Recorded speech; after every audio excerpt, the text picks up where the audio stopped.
Hey, what is up guys? This is Nishi from MST.TV here, back with another Market Watch episode. So of course this past weekend was the North America WCQ and it was a really crazy event. Obviously there was Ryan Yu winning the entire event with Sky Striker, which was awesome to see. Now even though the top 8 had 7 Cool Tune players in it, there was still a lot of other things that we saw happen on stream with other decks, both in Advanced and Genesis format. I think that this event definitely solidifies the idea that Cool Tune is going to receive some huge hits on the next ban list, so some players are also getting ready and looking ahead to what decks could make the jump to Tier 1 status in future formats, and that's causing some movement on the secondary market as a result. Let's get started. Kicking things off, let's talk about the big one. It's Pot of Sloth. Now, Pot of Sloth was definitely one of the most sought after cards this past weekend. It seemed like everyone at the NAWCQ was looking to pick them up. Now, we saw this card last week come in at about $45 to $50, which was down from its initial release price of about $70 to $80. Honestly, this card going up in price after the NAWCQ was probably the easiest call in the world to make. I think that at the event, all of the vendors had this card priced at $65 to $70, and even then they were selling out of it. Of course, it is a pretty ridiculous card whenever you manage to resolve its effect, allowing you to essentially just mulligan your hand away and customize it exactly how you need. I guess it's just something about seeing the card actually used on stream that makes people realize how good it is, so I'm not really surprised that this card shot up in price at all. Now, looking at the top 32 deck lists from the NAWCQ, we actually only saw Pot of Sloth used in 12 of the 32 lists, and even of those 12, despite the majority of the top cut being Cool Tune, only 5 out of the 12 lists that ran Pot of Sloth actually ended up being Cool Tune decks. This makes sense, given that Cool Tune plays hand traps rather than breakers, and you'd rather use Sloth to draw into breakers because drawing into those hand traps probably isn't allowing you to play the game or break through a board. However, I think that this bodes well for the future of Pot of Sloth. I would assume that Cool Tune is going to see some pretty significant hits on the next ban list. It wouldn't surprise me at all to see like Cool Tune, Synchro, Rotary, and Rico all limited to 1, something intense like that. Also, the Cool Tune board doesn't put up a crazy number of cards, so maybe with Cool Tune out of the format, there's not only going to be more decks that could use Pot of Sloth, but also more matchups where Pot of Sloth is a more broken card to see. Now, all of that said, the secret rare copies of Sloth were under $50 last week. They're now up to around the $70 mark. And interestingly, the Starlight rare printing of Sloth has gone up in price as well. Those bottomed out at around $120 to $130. They're now $180 lowest on TCG Player. I think that this is going to be one of those staples that's going to be expensive for a while. Even though it's not something you have to play, it is something that a lot of players are going to use, and it's going to be a very solid card.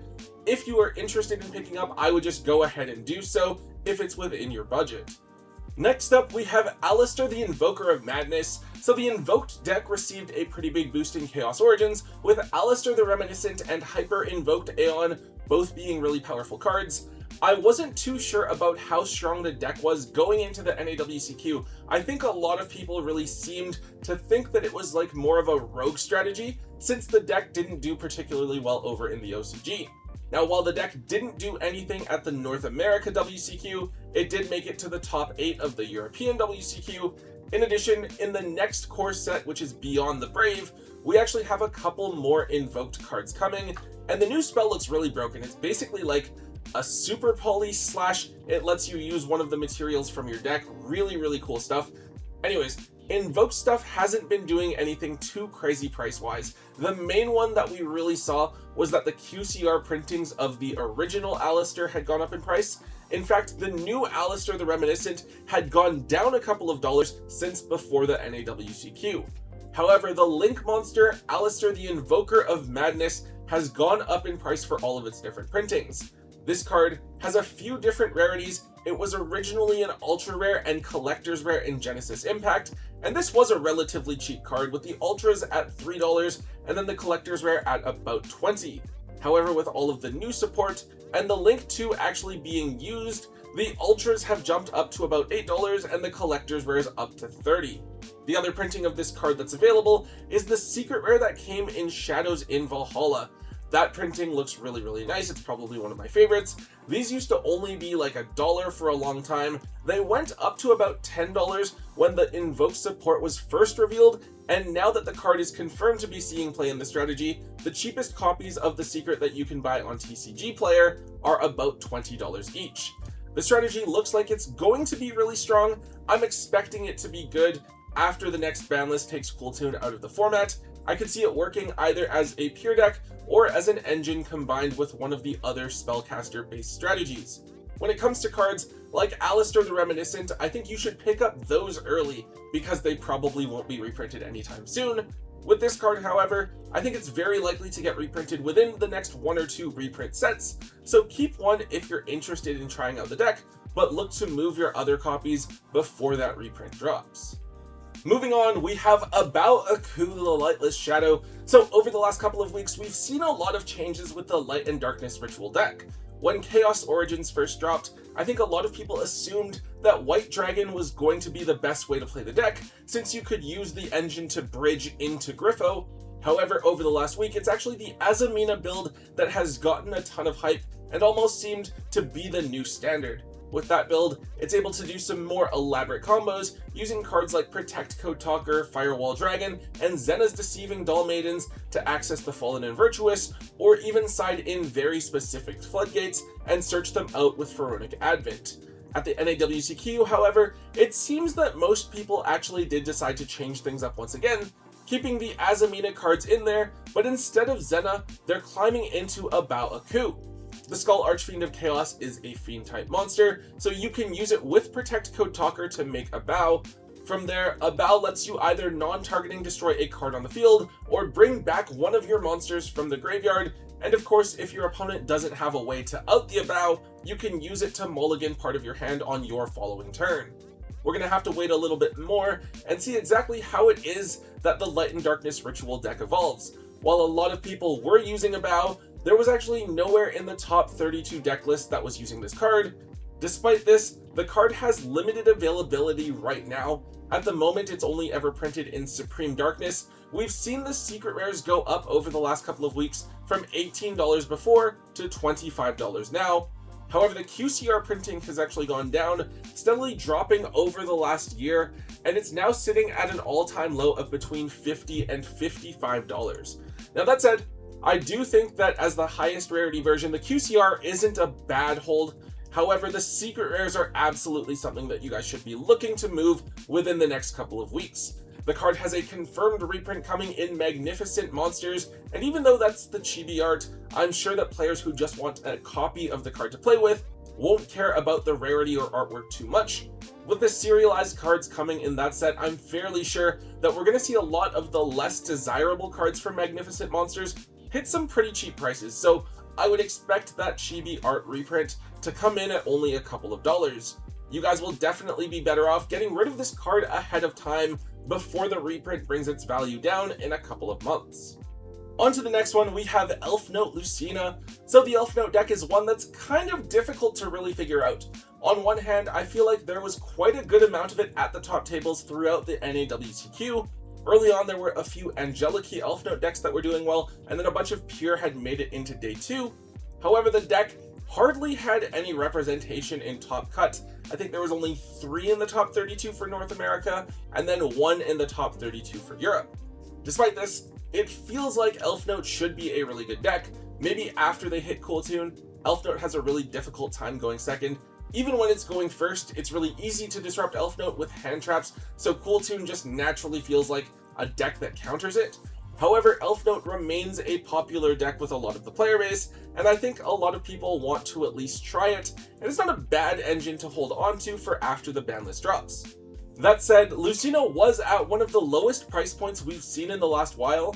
Back at YCS Columbus, Lucinas were $35 to $40 each, and there were times where people seemed to think that it was gonna go even higher. However, the deck's lack of performance, even with the release of Regina, really caused Lucina's price to tank, and these bottomed out at around the $15 to $17 mark. Over the last week or so, however, the hype for Note seems to have gone up, probably partially because of the release of Angeliki, and partially because Cooltoon should be hit and better position this deck for future formats. So we've seen the secret rares climb up just a little bit, and they currently sit at $22 to $23. The Starlight rares are also worth keeping an eye on. They've been at $100 each basically since their release, but they've dipped a bit now to around the $85 mark, which is basically the lowest that the card has ever been for this printing. In general, it's really difficult to know exactly when to expect cards to be reprinted now. Before, we could just look at when the tins were supposed to come out and say that certain cards are supposed to be reprinted by X date. But now it just really feels like it depends on when Konami wants to reprint a certain thing. Even then, as we see with the reprints of Crown and Harmonia in those OTS winner packs, there's a chance that we could see Lucina reprinted at literally any time. That said, it feels too risky to hold on to excess copies of Lucina, since a reprint would obviously tank its value. But if you've been wanting to pick up the core to play with it, I think that $20 each for Lucinas isn't too bad of a price when you factor in the card's potential in the upcoming formats.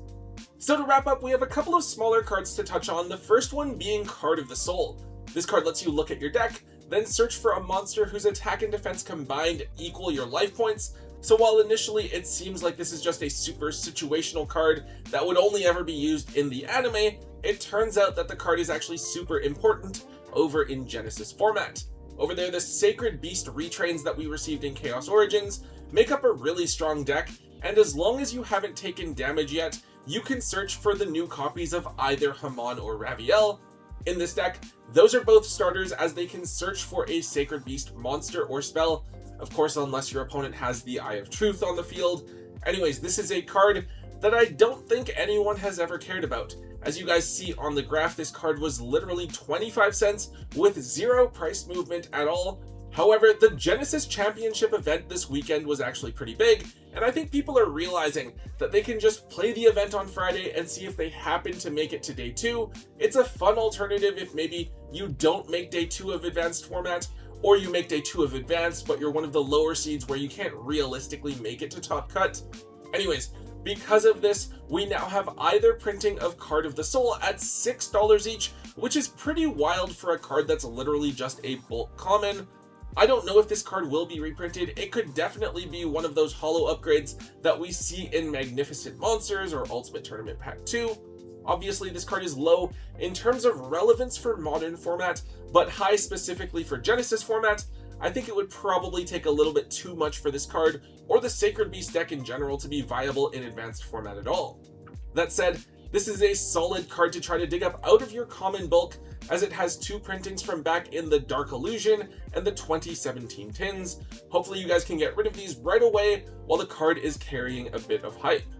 And finally, the last card we have for today is Chaos Archfiend. So this card is a level 8 synchro that specifically requires a light tuner and a dark non-tuner. Now it just so happens that if you use Fallen of the White Dragon, you can bring out Incredible Ecclesia, and those 2 monsters fit perfectly into those material requirements. From there, Chaos Archfiend has a few different effects. This card can get up to 4,500 attack points, it can attack and banish all of your opponent's monsters, and then if it leaves the field because of your opponent, you can special summon a Chaos Synchro monster from your extra deck, which could include Chaos Angel, which would then allow you to banish an opponent's card. So this card isn't something crazy that just emerged at the NAWCQ, it's something that a couple of people had asked me about, and honestly, it feels like it's just the type of thing that you can tech into any deck that's using Fallen of the White Dragon, and it might have a situation where this card could come up. I could definitely see this being an extra deck choice for something like the Light and Darkness Ritual deck that's choosing to play the White Dragon package, since you likely have plenty of extra deck space. Anyways, this card only has 1 printing ever from all the way back in Photon Hypernova. It never even received a reprint in those tins. The card used to only be a few dollars each. It's been slowly trending upwards over the last few months and currently sits at about the $6 mark. I don't know exactly how great this card is. We might have to wait and see how the format shapes up after we get the next ban list. However, this is a card that's worth keeping an eye on. I would at least dig these up out of your bulk and know where they are, have them ready to offload just in case the card starts to get any more attention. Alright guys, that is all I have for today's Market Watch episode. If you guys enjoyed, make sure that you guys hit that thumbs up button. Make sure you leave a comment in the comment section down below to let me know what you guys think about today's episode. And of course, if you haven't already, make sure you hit that subscribe button. And until next time guys, don't forget to hold on to your MST.TV.